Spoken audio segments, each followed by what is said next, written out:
ధరణిని తుంచెనంట చిట్టి కన్నయ్య గోపిక వల్లభుడు గోకుల రక్షకుడు రాసలీల రామాడు రమణీయాసుకుడు నల్లవాడే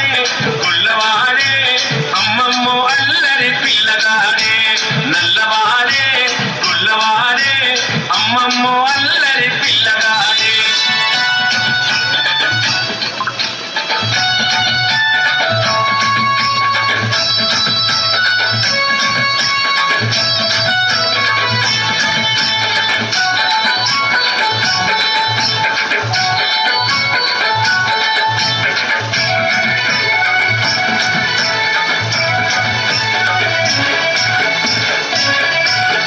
కురుక్షేత్ర యుద్ధమప్పుడు చిన్ని కన్నయ్య ధర్మాన్ని గెలిపించగా చిట్టి కన్నయ్య పాండవ పక్షాన నిలిచి చిన్ని కన్నయ్య అర్జున రథ సారథాయ చిట్టి కన్నయ్య పాండవ గెలుపనంతరము చిన్ని కన్నయ్య విశ్వరూపము చూపి చిట్టి కన్నయ్య జనన